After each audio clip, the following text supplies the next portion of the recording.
I'm thrilled to introduce our guest, Magdalena Orzehovska, a true connoisseur in the world of olive oil and balsamic vinegar. I had no idea that there is a certification for olive oil.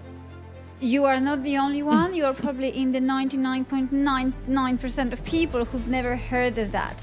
6 years ago, I was diagnosed with breast cancer. Very quickly, I found a very powerful ally, which is rich in antioxidants, extra virgin olive oil. One beautiful day, when I was still going through my cancer treatment, I thought that's a business idea because cancer is not uncommon, but I didn't know how to execute. Things were not clicking in the right places. I knew how to shop online, but I didn't know how to sell online. What are your challenges in convincing people to invest in an olive oil which is worth 10x difference? How has being part of networks helped you in your journey? Trying to scale up a business where constantly you struggle with resources, because being alone in business is tough. And sometimes this can be the thing that breaks you because you have no one to talk to. Welcome to another episode of The Forward Thinking People, the podcast on the dreamers, the go-getters, and the leaders who never gave up. I'm your host, Namita Ramani. Today, I'm thrilled to introduce our guest, Magdalena Orzehovska, a true connoisseur in the world of olive oil and balsamic vinegar. Magdalena is the founder of Aroma de Olio, where she has been passionately dedicated to elevating the taste and aroma experience through finest extra virgin olive oil and balsamic vinegars in the region for over 3 years now. Magdalena holds the most advanced double degree in this industry, a Master Olive Oil Consultation certification combined with an Olive Oil Sommelier certification, both recognized by the International ISO 9001 standards. She earned these prestigious qualifications from the Olive Oil School of Spain, the world's leading institution in olive oil education. Her expertise extends beyond mere sourcing. Magdalena offers a range of services, including olive oil tasting and pairing sessions, consultations for chefs, restaurants and retailers, educational workshops, and corporate events. Her mission is to connect people with the most premium award-winning products sourced directly from the artisan manufacturers. Before founding Aroma de Olio, Magdalena co-founded Arabian Glamping, where she built and accelerated the business to 100K a month revenue within 2 years. Magdalena also has extensive experience in category development and project management, having worked with prominent companies like Alphatem and some of Europe's top home and DIY retailers. Her career spans over a decade, where she has consistently demonstrated her ability to innovate, optimize sales and profit, and lead teams to success. Join me in welcoming Magdalena to the show. Magdalena, it's an honor to have you. Welcome to the show. Hi, Namita. Thank you so much for such a beautiful introduction. I'm really happy to be here and I'm excited to talk to you. Absolutely. I had no idea that there is a certification for olive oil. Would love to hear your journey on Aroma de Olio. You are not the only one. You are probably in the 99.99% of people who've never heard of that. Until I got into olive oil, I didn't know that a thing like an olive oil consultant and sommelier even existed. However, my life took me to the point where I needed to get the knowledge, I needed to get the understanding, and I needed to fully embrace the topic of extra virgin olive oil. So at the age of over 40, I went back to school, the Olive Oil School of Spain, because that was the only institution that was offering a very full program, not just a 5-day sommelier course somewhere in Italy or Spain. However, this was a course that took me on a journey from how to grow olive trees, how to look after the olive groves, how to look after the soil, what pesticides there are, everything that is related to growing and looking after your olive oil tree, through then processing, manufacturing, storing, transporting, tasting, and understanding the chemical structure of extra virgin olive oil. So it was a very robust, very long course that got me the knowledge and that got me the expertise within the field.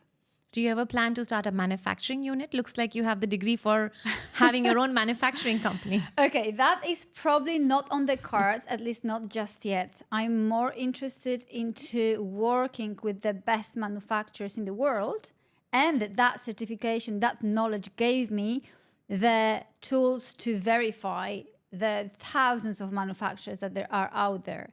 So I'd rather work with the people who are there, who have been doing this for years, who are experts, and I bring a different kind of expertise and transfer that to the UAE market. How did Aroma de Olio happen? Like, why did you decide to start a company? So like with most businesses, there's a story, there is something that happens that leads you there. If you ask me 10 years ago about running a specialist olive oil shop, I'll be like, why? What? Why would I even think about that? However, life takes you where you should be. And 6 years ago, I was diagnosed with breast cancer. Something I didn't expect, something I wasn't prepared for. But very quickly, I found a very powerful ally, which is rich in antioxidants, extra virgin olive oil. And that term, rich in antioxidants, is the key here. During my traditional cancer treatments, I added that rich in antioxidants, extra virgin olive oil to my protocol, which changed everything. And I healed quicker than expected. Now I'm healthier than I've ever been.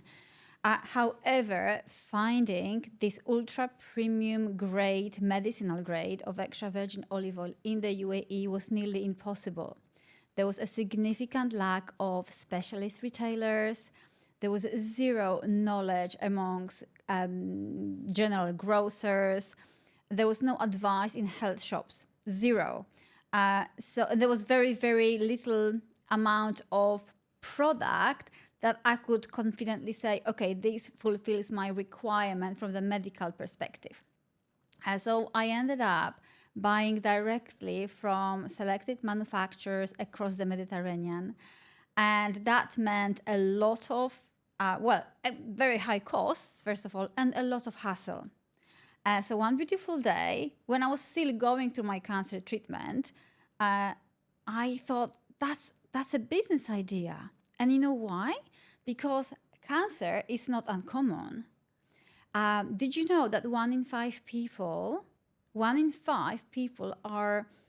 will develop cancer, some sort of cancer, in their lifetime? And if we look at the statistics, by 2050, 35 million people worldwide will be diagnosed with cancer. And that's a 77% increase compared to around 20 million back in 2020. Wow. So I thought that is a business idea because cancer is common, and I knew what lengths I was going to go to obtain the oil I wanted to support my healing journey, to boost my chances of survival. So that's how Aroma de Olio was born. But I want to go a little bit before that. How did you figure out that olive oil has all those antioxidants, which is the cure, or which will help in getting cured from cancer faster? Okay, so when you get diagnosed with a critical disease, you react in one way or another. My way was, because it was so unexpected and there was no cancer in my family, definitely no breast cancer, it was kind of a shock. And I was 38. So again, not in the age when I was expecting to get any critical illness. But I was given my diagnosis. And the first week or even 2 weeks took me to a very dark place in my life. When I had a young child at home, my son was only 5. And all I could think of was, am I going to be there for him when he's an adult? Am I going to be there for him throughout his teenage years? And obviously I was saying to myself, no, I won't. I'm going to die. Cancer is such a terrible disease. So I guess we need to process things, right? So during that, I was in a very dark place. My family was there to support me, to take me out of there. And obviously my medical team as well. I had a beautiful oncologist, a fantastic medical team here in the UAE. But I felt like everything was taken care for me. My medical treatment was planned. The childcare was being taken care of. I didn't have to do anything apart from focusing on myself and getting better. But I felt I needed to take matters in my own hands. I wanted to have some control over what was going to happen to me. So trying to lift myself out of this dark hole, I started obviously reading a lot. The first spot was, okay, you go to Dr. Google. You ask Dr. Google, and Dr. Google tells you a lot of different things, very conflicting A lot of scary things. Very scary things. But I still consulted Dr. Google all the time. And then I noticed a pattern. And the pattern was that most scientifically proven evidence about the nutritional aspect of supporting cancer, or battling with cancer, was fat. But not any fat, healthy fat. And not just healthy fat. It was extra virgin olive oil.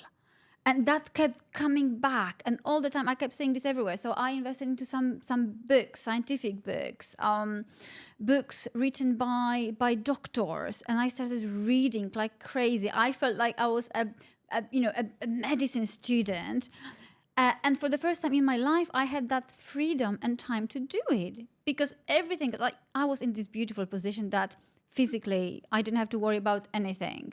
My family took over all the chores, all the tasks, everything. So I had the time to just be in my bed and read. And I started reading. So within, a short period of time, I knew that I need extra virgin olive oil in my life, because it's very high in polyphenols, meaning antioxidants, and it's anti-inflammatory. And I needed that. I needed to lower that inflammation in my body. I knew that. So I changed my diet literally from one day to another. I replaced almost all other fats in my diet with extra virgin. However, as I said before, it wasn't easy to find it. So at first I was getting something from supermarket, and I wasn't sure what I was really getting. It just had a nice label. It said it was made in Italy, but I wasn't sure. So I needed to go deeper and deeper into understanding the science behind extra virgin olive oil. That's why I went back to school. Studying, That's why, when I started my business, it wasn't like I decided today and I started, the next day. It was more about getting to understand the grade of olive oil I need in my business to support health of others. But finding these very inspiring story, by the way, and well done on doing whatever you're doing, and being so healthy and perfect now, and beautiful, by the way. You look so healthy, so perfect, so beautiful. Would you say that you have a background of buying and stuff with other companies that you've worked with in your career? Would you say that background helped you in finding these artisans? How did you find these amazing artisans who made amazing olive oil? Okay, so before I started Aroma de Olio, and even before I started any entrepreneurial journey, I've been always in high volume, high budget retail buying environment. So I worked here for a large corporation. Back in the UK, I worked for some of the largest home and DIY retailers in Europe. And I was always exposed to working with suppliers, with factories, with producers, creating product ranges, managing categories, negotiating deals, building whole retail categories. So I was always within this environment, and that also included working directly with international producers all over the world. So I was very comfortable within this environment. And when I had my idea, first my business idea for Aroma de Olio, things suddenly started clicking into place, because it's not like you want to do something but you have zero knowledge, zero skills, and how do you push it forward? You know what you want to do, but you have no idea how. And I've been in this place in my life for a long time, because for a very long time I knew that I'm not going to work for someone for all my life, because it just didn't agree with my personality. But again, I had plenty of ideas, but I didn't know how to execute. Things were not clicking in the right places.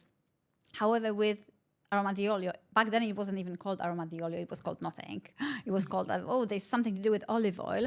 I thought, okay, look, Magda, I've got this beautiful idea. I know it works because it worked for me, and there is definitely a market for it. And I've got the skills and experience to execute that. I can find suppliers because I've been always doing that. I can negotiate trading agreements because I've been always doing that. I know how retail works. So I know this from both sides. I know how to buy, I know how to sell, and I know how to create a commercial offering that's attractive to customers. So suddenly, all these put together, there was not a single thing that would tell me, no, you're going in the wrong direction. Everything was telling me, you are going in the right direction. This is your time to give back to the people and utilize, what you've learned so far. And you also invested in your training. You went to the school. Yes. You actually mastered the subject. You know everything. Like now when you go to manufacturers, you can ask the right questions. What tree is it? What fertilizers are there? You can go so much deeper and find out the right product that you want to actually bring it to the market. Absolutely. I needed to get the expertise, and I needed to learn from the best in the industry, because otherwise that would be the missing link, that the producers would know more than I do. They still know a lot, but they are very surprised when I ask specific technical questions, because that's not what most of their buyers do. Yeah, this is actually very important, to invest in your training, in your learning, and become the master of the art or the craft that you want to sell. Yeah, that was my idea, to be that one person. And now I'm proud to say I'm the only olive oil sommelier and consultant in the UAE, if not in the entire GCC. I'm still to find a fellow olive oil company similar to yours. Absolutely, because there's plenty around. I mean, plenty of retailers that sell olive oil. But as I said before, until now, there is still very, very limited knowledge, advice. Yeah. When I ask a little bit more technical question in any shop, people look at me with totally zero clue. So you had all the elements and you knew exactly what to do to launch a business. But there must be some struggles that you didn't know. Buying, selling, marketing, all of this. What was that you didn't know, and how did you overcome that? Oh, there was plenty I didn't know, Namita. There was so much I did not know. I was comfortable in the retail environment, and I had this idea from the beginning that it would be online. I wasn't sure in what form. At the beginning, I thought maybe I'll do some sort of consulting, maybe, some meal planning, maybe nutritional advice. But no, I'm not a dietitian. I'm not I don't have any of that. But I know how to buy and sell. So it was a process. I was really, again, reading a lot about how to create an appealing offering to a customer. So I needed to get back to almost to the basics of creating something that would work in that particular market, which was the UAE. I needed to understand this market, first of all.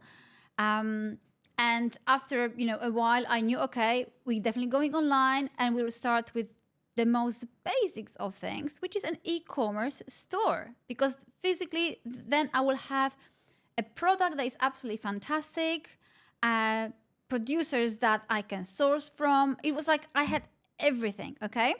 But I really didn't know I knew how to shop online, but I didn't know how to sell online. Yeah. And I didn't know. So the journey is, again, you go to consultant Google. You ask Google about everything. And again, so many resources, courses, podcasts, everything. And it's overwhelming. And in the end, I didn't know still what to do. But I happened to be in the right circle of people, and someone recommended to me this guy from the US who used to work for Google. Okay. And a few years ago, he left and he opened his own digital consulting business. So I connected with him, and straight away we understood each other. I went to him and I said, I want to create these beautiful websites that people will buy from. And he was like, how are you going to market? Who are your target, customers? Describe them to me. Who are your competitors? What promotions are they running? What are their strategies? And he was asking me like hundreds of questions. I was like, I don't know. So before we started doing anything, he helped me to structure my work in order to be ready to start building the website and e-commerce platform. He gave me a lot of tasks to do. Go and research this, go and research that. Describe to me your target personas. Who is it? Is it Rachel? Is she 40 or is she 60? Or maybe she's 15. What does she do in the morning? What does she do in the evening? What are her fears? What are her hopes?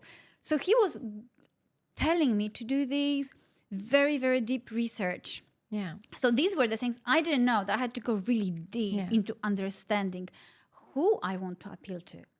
Then I had to really describe how I want to be perceived as a brand at the stage when we had no brand at all. There was no brand identity, no name, no nothing. I was like, no, it doesn't matter. First, go back one step and describe what you want to present, what you want to give back to the world. And so I was doing a lot of that. And these were the things I didn't really know how to go about and how important they were. So that was crucial to me, that I met someone like that in my life, who was not just, okay, we're building a website, it will be pretty. Yeah. It's like, no, you need to do a lot of work beforehand before we even start looking at your website. I think that's one of the key things. Even we at Above Digital in our agency, when we get clients, we first try to understand who's the target market. I, in fact, do a lot of consultancy where people who come to me to ask for advice if they want to launch a business, how can they go about it, launch an e-commerce store.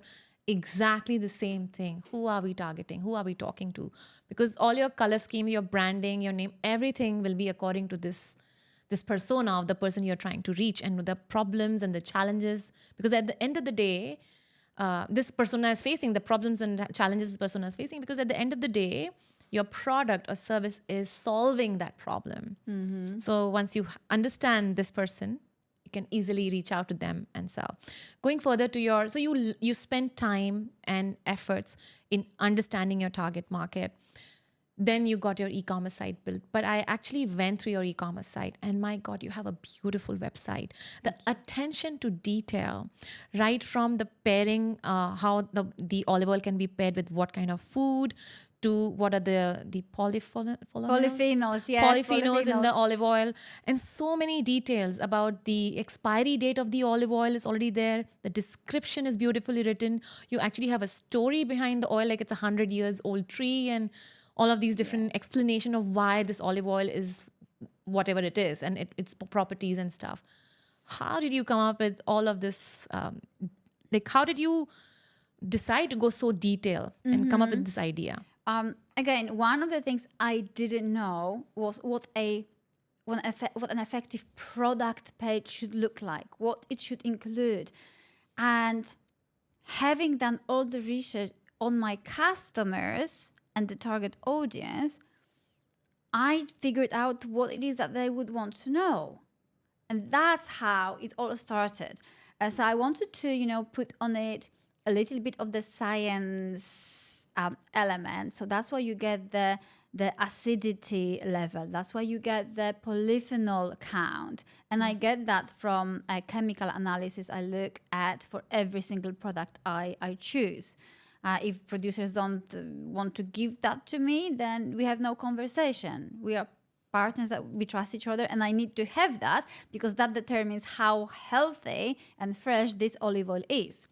But I also wanted the consumers to see that we don't buy mass market products, that we want that every product has a story or a family behind or a real person behind. That's why you can pinpoint every single of our products directly to an estate where it was made, directly to a person sometimes who's pressing the oil. Because that's what's important to me, for example. That's why I'm not buying in supermarkets, because I don't get that. And because of the fact that I learned about olive oil and how to determine what good looks like, I can actually say that now in my website because I know what makes it an exceptional extra virgin olive oil. And for you or for someone else to pay certain price, You justify it. You have to give it, Yes. why is this whatever price it is. absolutely, it's a justification, it's a validation, and it's something that portrays a true product. Yeah. Because with olive oil or balsamic vinegar, like with many other products within the kind of grocery sector, really what's inside is that's what matters, and the ingredients drive the cost. The production method drives the cost of the product, and obviously then the retail price. So I wanted to portray that, but again, to do it on a simple product page and not to overwhelm our website visitors is very, very difficult. So I know I have the tendency to talk too much sometimes and to write too much sometimes when you ask me the question around my favorite topic of olive oil. so I had also people who were reading what I was creating and then saying, okay, that's too much, that's not readable, that's you are going on and on and on and on, no one will read that much. And so it's a constant improvement that we need to do, because I know there's probably even too much of a detail. But we try to then structure the product page in a way that you see a snapshot first of the key, most important elements. And then if you want to find out more about the producers, about the story of the product, then you can go down and read. Actually, I was when I was like researching about the show, about you, and going to the website, I was lost in the website. I started digging deeper and deeper, and I have some few things in my cart ready to be checked out. When you decided to launch the website, did you already decide the product line? You already had these artisans, or you first went to have a website and then go to the artisans? It was happening almost at the same time, because it took us a very long time to build a website. It was the first time I was building an e-commerce website. Okay. And I had, again, zero technical knowledge. I knew that I could possibly do it on my own, but no, I could not do it on my own. So I had obviously external help. So while we were building the website, and I was describing to the team what I want the website to do, how I want it to perform, what functionalities it was supposed to have. They were trying to execute my crazy ideas. And just to tell you, what you are seeing now is streamlined, simpler version of the initial website. Okay. But the initial website it was dancing and singing, and it was so beautiful, but it wasn't giving me enough power to manage it myself. It wasn't automated enough. It was too customized, and it wasn't necessary. It was just to satisfy my ambition. But then after a few months, in real world, while it was up and running, I decided, okay, we need to make it simpler, and if I want to add something very quickly, I need to be able to do it without having to ask a graphic designer or an engineer, because it's too complicated for me and my team. So we had to go back a step and redesign a little bit to make it easier and more automated, and now I'm super happy with it. But going back to your question about finding the products and the producers, so that was happening at the same time, and I thought, okay, how do I approach that topic? Because there's thousands of producers across the world. I knew what questions to ask them, but how to find them first. They are all abroad. Most of them are in Southern Europe, but there are some, for example, now in South America, South Africa, Australia, New Zealand. So there's a geographically it's all everywhere. Yeah. They're all over. Yeah. So I needed to approach, like a systematic approach, how to do that. And the first thing I did, I looked at, because there's a lot of very prestigious taste competitions around the world, in London, in New York, in Tokyo, in Dubai, even in Canada. So I thought, okay, I'll go and I'll check what's happening there. So I started looking for producers and brands that consistently win top awards. and I started contacting them. That's how it all started. Because to win an award in such a competition, a product is assessed by professional olive oil tasters. So I knew it has already been vetted. It has already been pre-approved from the taste and kind of aroma perspective. So I knew that, okay, the first part of the job is done. I know it's a fantastic product. It tastes very well.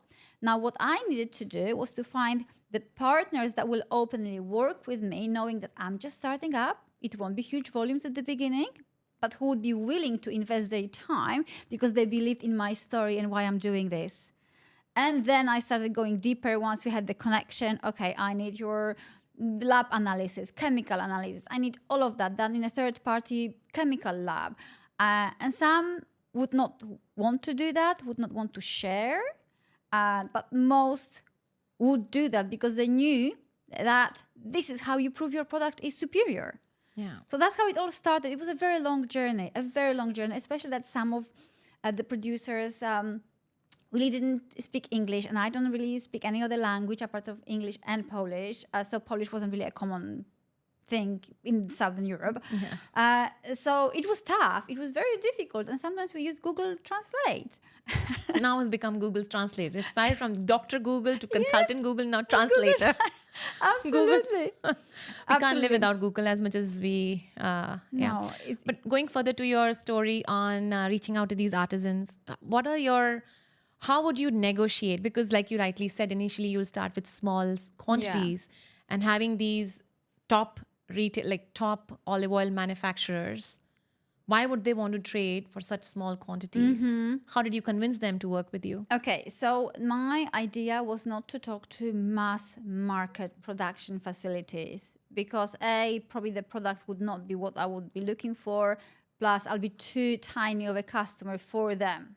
And I didn't want to be that. I wanted to have partners in business that we trust each other, we help each other out, we support each other because we see future together. It's not just one order, it's not two orders, it's years to come. And that's how I approach that. So all my current producers are, I would say, small and medium.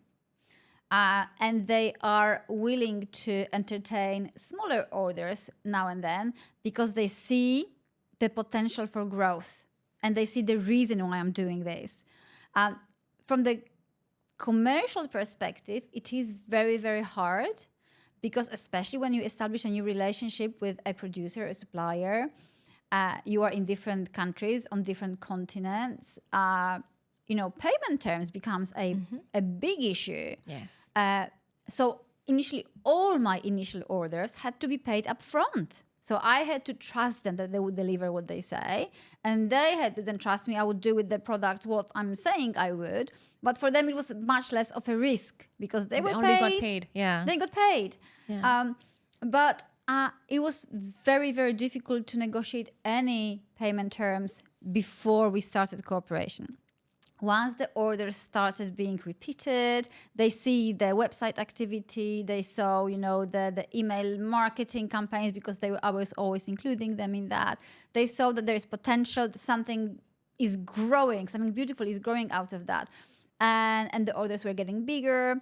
So slowly I was approaching, and until now I'm approaching most of my producers, and we try to negotiate terms that would work for both us and Aroma de Olio. Because, for us to lose a cash flow, it's a very easy and quick thing. We can't, that's my priority, not to lose cash flow, especially at this initial stage of the business when constantly you put money in the business. So now negotiating payment terms is a little bit easier. We can pay a bit later, but it's an ongoing process. And what are your challenges in convincing people to invest in an olive oil which is worth XYZ amount? Because it's like the price difference between what you get in retail supermarkets, the olive oil, and the one you sell, there's a 10x difference, you would say? Maybe it's maybe 5x to 10x difference. It's right? Probably to your middle shelf kind of retail price. Yes, it's probably even sometimes 10 times more expensive. Yes. But if you look at some of the high-end retailers in the UAE, they start having their kind of top shelf range almost within that price. But again, there is no information. There is just beautiful branding. It's nice packaging. It's nice packaging. So what I try to do differently is to talk and educate.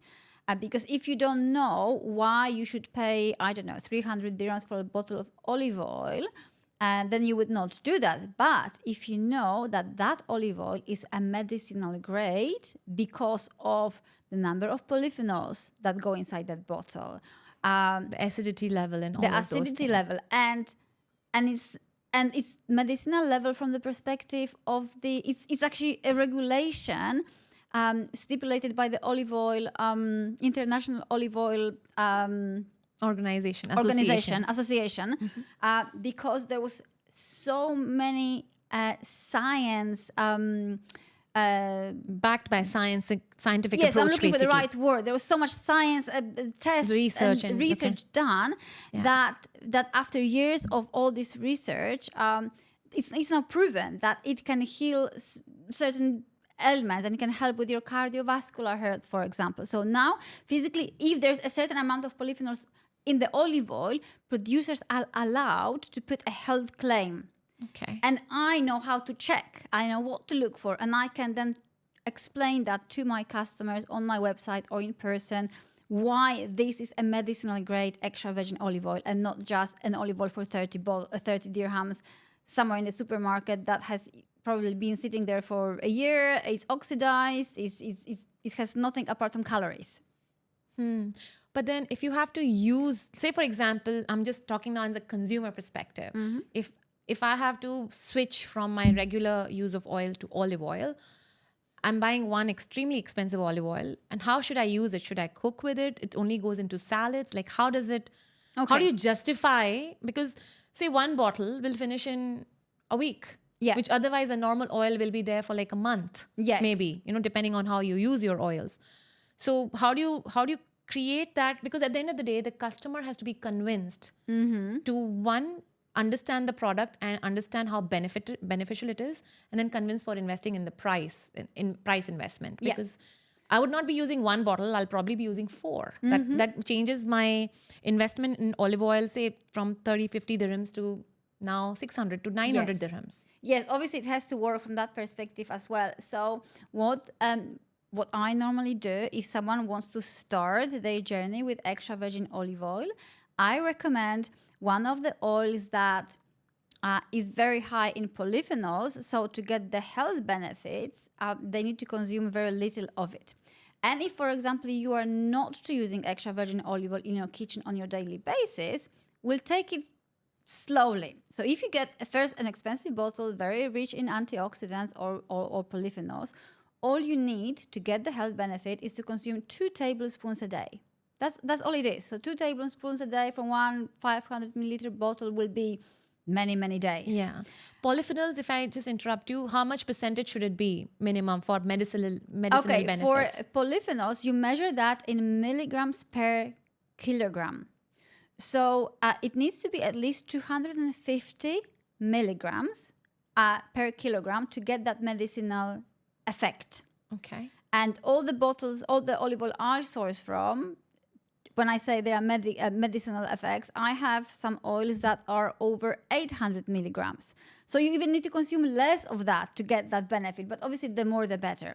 And then I start, encouraging people to start just finishing off their food with just a few drops. If you have a sandwich, put a few drops on your sandwich. If you have your pasta, put some on your pasta. If you have your rice dish, put a few drops on your rice dish. If you're grilling veggies, finish it off with olive oil. So you cook with normal oil, but just finish it off with the olive oil. Yes, we can, because the finishing is a fantastic way to add taste, first of all, but also to you get used to that particular flavor, okay? Or even, like what I do, I add a few drops to my coffee in the morning. Like I have olive oil with everything. It became my... Like lifestyle, My having olive oil in lifestyle. everything you eat, yeah. However, to get... Because what we need to also understand is we get a lot of bad things from cooking with wrong oils, okay? And if we think about... the olive oils that were not even created 60, 70 years ago. So all your sunflower oils, canola oils, all of that. That's something that was created by the industry, definitely not for health reasons. And it can be so toxic when we cook with it, when you heat it up, that it creates a lot of very toxic compounds that are very negative for our health. If you cook with extra virgin olive oil, you don't get that. And again, there's a lot of scientific backup to prove that. But I understand that, if you buy a really expensive olive oil, you don't want to cook with it. So what I started doing, I started sourcing slightly less in polyphenol, less rich in polyphenols extra virgin olive oils that are a little bit cheaper, but they are still classed as extra virgin, so they have a good level of acidity, and they still have got that freshness and taste of olive oil, but are more affordable. Okay, and then I say, okay, but you start cooking with this one. Because again, cooking, you start with a very healthy base, and then, okay, it deteriorates a little bit with heat, but it doesn't produce toxic compounds. Like with a lot of other oils, we start with a very neutral base, but then when you heat it up, it then creates a lot of very, very bad compounds for your health. So that's how I try to explain that. It's obviously a bit more complicated than that. So I normally encourage people to have, a more affordable oil for cooking, and a super, super high in polyphenols oil to finish off your dishes and finish like everything, even ice cream. Just a few drops. Because if you add a few drops here and there, by the time you know it, you've done your 2 tablespoons a day. And you start associating, because a good olive oil should have a very fresh, grassy, herby smell.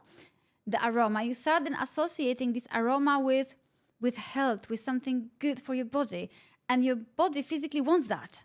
Yeah. So it's once you get into the habit of using that, it's a bit easier.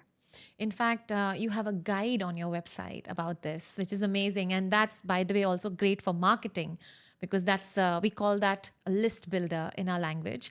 It helps you collect email addresses from people and then who are interested in the subject. And then you can run different email marketing campaigns to convert them into buyers. That is amazing. As a kudos to you for going that deep, creating all these guides. So when you go to your website, you have this pop-up come up to download the guide for olive oil. Yes. That's what I wanted to do. In this guide, I wanted to address some of the most common misconceptions and some of the most common questions I get. And I'm so happy that you raised that, because I hope you found it useful. Yes. Because constantly the same things are being asked of me. Constantly. So I thought, I need to build something that will serve everyone and also everyone. help you build a list. This is a tip. Absolutely. For all the other business owners. If you have your customers or potential customers asking you the same questions, create a guide with that questions and give it for download in exchange of an email address, and thus build your email list.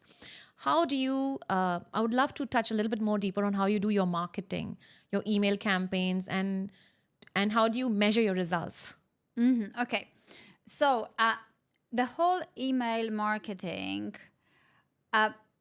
is it's not a little, it's very difficult at the beginning, because your list is non-existent. Correct. Yes. So, we were lucky to be supported by a great marketing agency here from Dubai, who saw our vision and who could translate that into really beautiful email marketing campaigns. Mm-hmm. However, at the beginning, our list was very small, and I didn't really know how to go about that. Because, I didn't want to go and buy a number of email addresses. Mm-hmm. Yeah, because that would just be pointless. So, it was all about going to various networking events, connecting with people. But then I cannot just add someone to my list only because they gave me their business card.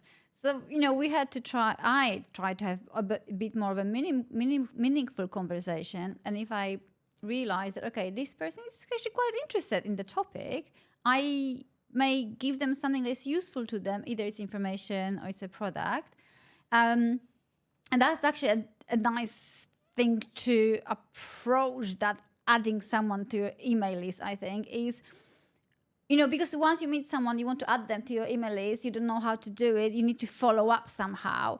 So we created basically another email campaign to thank you for, it was lovely to meet you, we connected, and there would be always like a personal message. It wasn't like a standard format, standard template.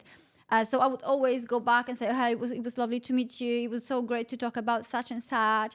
Listen, here is my website. If you don't mind, I'll be adding you to my email list. So I tried to make it into like, okay, opt out if you don't want to be part of this community, but it would be lovely to have you here. Yeah. So that's how I started building the email, the list. Yeah. But then once I created the guide and I put it on the website, then people started coming to me automatically. And that was, it's definitely much easier. Yeah. It's much easier and much faster. But again, what I was giving to people had to be something really interesting and meaningful and useful to them, just quality. Because there was no point of having created something that straight away they would say, why did I give them my email address? It's just so... You actually repel if you don't give quality. Yes, absolutely. You repel customers, potential customers. So slowly the email marketing results are getting better. But again, it's not the type of the product that you get one email you buy, because you visit the website, you start to be nurtured. Yeah, it takes time. It takes a lot of time. It's very, very tough. But I guess consistency is important. It will help you grow, definitely. Yeah. You spoke about networks. Yeah. How has being part of networks helped you in your journey for all the Aroma de Olio? Okay, so it did help me on quite a few levels. Are you part of many networks? No, I'm not. I'm very particular where I go, because I don't have all this time in the world to be everywhere and anywhere. So no, I'm not part of many networks. But what I try to achieve from going out there and meeting people is meeting someone who can be a partner to my business. Someone I can learn from. Not necessarily, I'm not just looking for potential customers, because it doesn't really work like this. Yeah. So the best thing that happened to me by participating in networking events is that I met people who helped me build my business. I met people who were experts in fields that I wasn't in. So think logistics, fulfillment, marketing, e-commerce. I met a lot of people who gave me either advice or ended up working with me on some part of the business. Yeah. But also a massive thing for me was meeting other people who were roughly in the same boat where I was. Yeah. So trying to run a business, build a business on your own. Trying to scale up a business where constantly you struggle with resources. Because being alone in business is tough. It's tough, and sometimes this can be the thing that breaks you because you have no one to talk to. Sometimes when I get into that state of mind, when I want to focus on things, I stayed at my desk for a long time. I don't go out anywhere. I don't want to talk to people. I want to work. But then I have meetings with myself. I ask questions that I have no answers to. I ask them to myself, because who else is there to ask? Entrepreneurship is lonely. You're all alone. It's trying very to lead lonely. Everything. It's very lonely. That's why, when I go out there, when I push myself to go out there and meet people, I try to talk about business challenges. I ask questions. If I meet someone like you are an expert in digital marketing, for example, I would ask you, okay, I'm struggling with this. I have no idea what to do. I don't even know where to start. And sometimes even asking the question out loud, give me some pointers. Yeah. Or you may know straight away. Well, why don't you investigate that? Why don't you look into this? And straight away, this massive problem becomes, okay, it's still a challenge, it's still a problem, but it's not big. Yeah. So that helps me from that perspective a lot, that I don't feel alone, and I don't feel like I'm the only one, solo entrepreneur in the entire world, and it doesn't let me feel sorry for myself. Yeah. But did you ever, are you,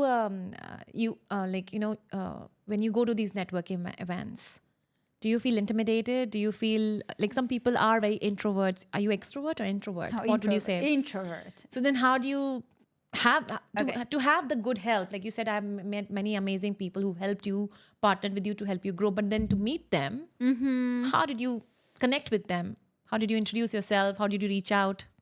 Now, this is something that became a very natural thing, because I'm just talking about myself. What happened to me, what I do is all about, it feels like it's my life's mission.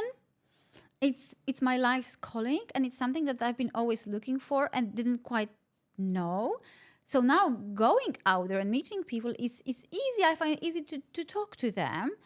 The more difficult thing is to make myself go, make myself leave the house and attend that networking event. Yeah. Because sometimes it just feels overwhelming, especially at the time when you are not in a very healthy place mentally, when you feel overwhelmed, when you feel tired, when you feel that you are failing, when you feel like there's absolutely no chance you're going to succeed.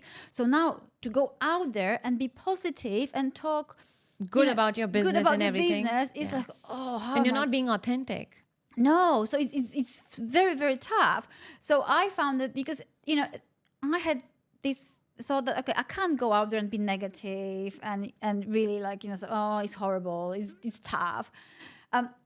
But I cannot say, oh, it's amazing, it's fantastic, everything is going so. I can't do that because I would be looking elsewhere, because I wouldn't be able to make eye contact with you because I'll be lying. Yes. So I still try to say things that are more truthful, but in a different language. When someone asks you, oh, how are you doing? How's business? I'll say, yeah, it's all right. It's tough, as expected. I feel, I feel I'm overwhelmed, but I get to meet so many great people around me, and I get to ask the right questions, and people direct me to the right pointers. And actually, the problems I had this morning are much smaller now because I'm here and I'm talking to you and I'm talking to other great people. Yeah. And it gives me these.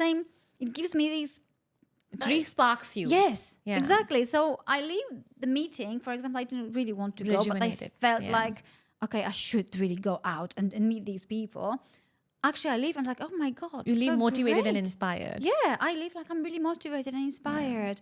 So the whole networking event for me is more the benefit on my mental health rather than anything else. Yeah. And I need that. I need that as a solo entrepreneur. Absolutely. As a business owner, entrepreneur, it's very important to go out there, to network, to meet other entrepreneurs, invest in yourself, and invest in your training. Yeah, absolutely. There's always something to learn. Always. It never stops. Yeah, it never stops.